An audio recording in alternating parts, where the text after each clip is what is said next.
It was a quiet Thursday afternoon when I heard the knock. I wasn't expecting anyone. When I opened the door, she stood there, smiling in that way that made you feel like you'd known her for years. In her hands was a glass jar, sealed tight, the contents a deep, rich red. She held it out without a word at first, as if the gesture alone carried some kind of meaning I was supposed to understand. "Made this for you," she finally said, her voice calm but with a warmth that didn't feel entirely casual. I took it, felt its weight, heavier than it looked, and thanked her.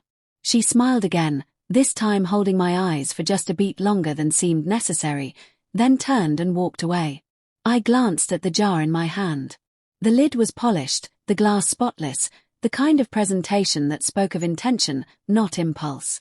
My first thought was that it must be jam. She liked making things, I'd heard. My partner had mentioned it in passing once, saying she'd given them a jar before, too. Nothing unusual in that. And yet, as I set it down on the kitchen counter, I found myself still thinking about the way she'd smiled. It wasn't just friendly. There was something in it, something that lingered even after she'd gone. My partner was in the other room, working, and I thought about mentioning the jar, but for some reason, I didn't. Instead, I stood there staring at it, noticing how the sunlight caught the contents, how the color seemed almost too vivid. I couldn't place why I was so fixated on something so ordinary. The day moved on. I tried to focus on my own work, but my mind kept drifting back to that moment at the door. The way her fingers brushed mine when she handed it over. The way she hadn't blinked when she looked at me. I wondered if I was imagining it. I'd never thought of her that way before. She was just part of the background of our lives. Always polite, always there at gatherings. The kind of person you barely notice until something makes you notice them. Later that evening, I walked back into the kitchen. The jar sat exactly where I'd left it, but it felt different now, as if it carried weight beyond its contents. I picked it up again, turning it slowly in my hands, searching for something, I didn't even know what. The label was handwritten in neat cursive, just the word sweet and nothing else. No mention of flavor, no date. Just that single word. I told myself it was nothing. That I was overthinking. Still, I placed it in the pantry instead of the fridge. Out of sight, but not out of mind. As I closed the door, I caught myself smiling, not because I was happy, but because something about that jar made me uneasy. I didn't know why, but I felt certain it wasn't just a gift. The next morning, I noticed her again. Not at my door this time, but across the street, standing beside her car with a bag of groceries. She waved, and I waved back. It should have ended there, but she crossed over, unhurried, like she had all the time in the world. She asked if I'd tried it yet. I told her I hadn't. She tilted her head, smiled in that same unreadable way, and said, "You should. It's better fresh." There was something deliberate in the way she said it, as though the jar wasn't the only thing she was talking about. The day went on, but her words stayed with me. At lunch, my partner seemed distracted. They kept checking their phone, responding to messages quickly before locking the screen. When I asked who it was, they said work, but their tone lacked the easy casualness of truth. I let it go. Later, while walking back from the mailbox, I caught sight of her again, this time sitting on her porch, sipping coffee. She called out a compliment about the shirt I was wearing, something about the color suiting me. It was harmless enough, but the way her eyes moved over me didn't feel harmless. She didn't look away quickly like most people do. She lingered. That evening, while I was putting dishes away, my partner's phone buzzed on the counter. A message flashed before the screen dimmed. "Did you try it yet?" My stomach tightened. I picked up the phone, but the message was gone, cleared before I could see the name. I didn't ask. I didn't want to. I told myself I was imagining things. But then I remembered my partner had been running errands with her a couple of times in the past month. Nothing suspicious at the time.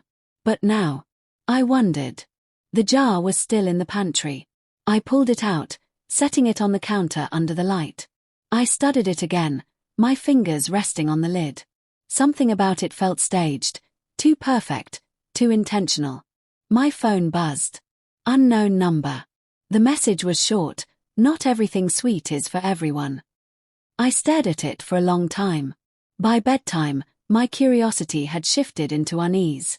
My partner was already asleep when I walked into the bedroom, their phone clutched loosely in their hand.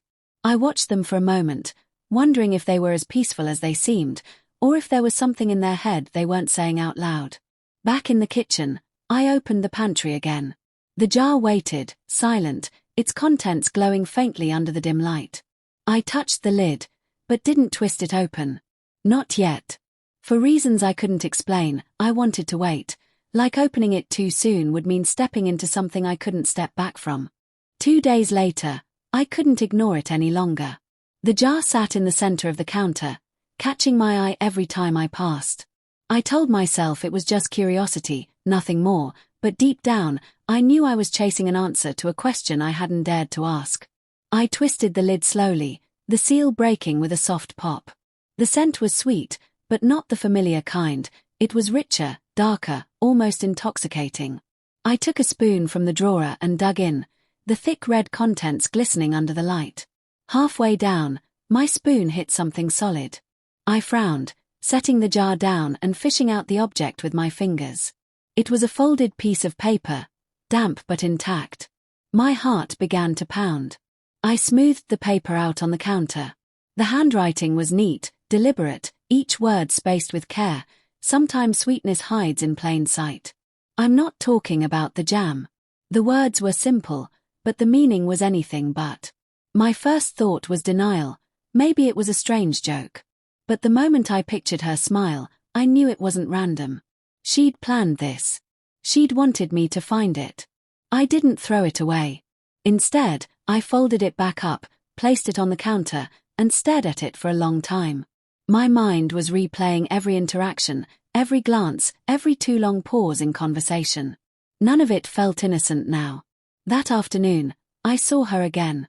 She didn't mention the jar, but there was a flicker of satisfaction in her eyes when she greeted me. Like she knew I'd opened it. Like she was waiting for me to say something. I didn't. I wanted her to speak first, but she didn't give me that satisfaction. Instead, she leaned closer, lowering her voice so only I could hear. Not everything I give is meant for both of you. Her words slid into my mind like a blade, quiet but sharp. She pulled away before I could respond, leaving me with nothing but the sound of her footsteps fading down the path. That night, I couldn't sleep. My partner lay beside me, turned away, breathing evenly. I thought about asking outright, demanding an explanation. But how do you confront someone when all you have are moments, glances, and a note pulled from a jar? At some point, I got up and stood in the kitchen again, staring at that jar, now missing the note that had been buried inside. It was still full of jam, but I couldn't imagine eating it now. I realized it wasn't food she'd been offering. It was something else entirely, something meant to pull me into her world. And whether I liked it or not, it was working.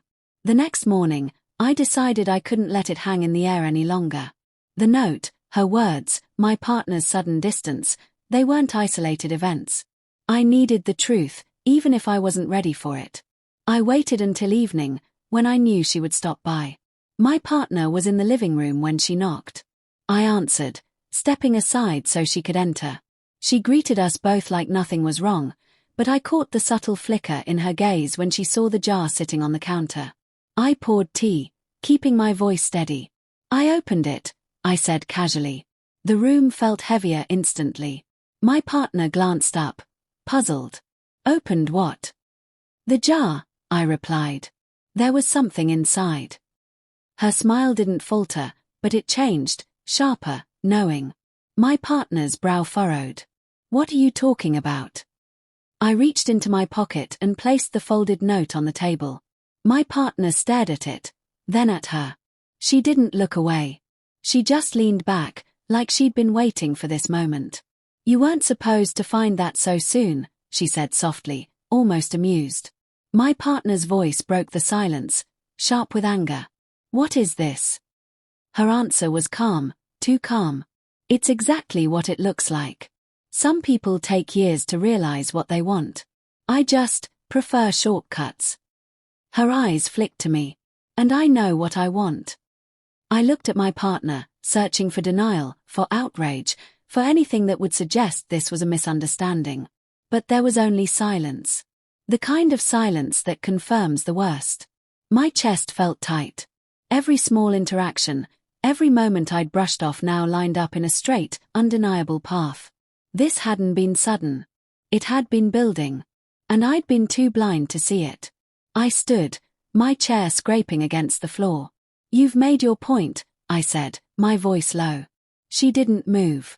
She just smiled, slow and deliberate, as if she'd won something I hadn't even realized was a contest. My partner looked down, not meeting my eyes. That told me everything I needed to know. Whatever had happened between them wasn't just in her head, it was real, and it was already too far gone. I walked to the counter, picked up the jar, and set it between them. "Keep it," I said. "It was never really mine, was it?" Neither of them answered.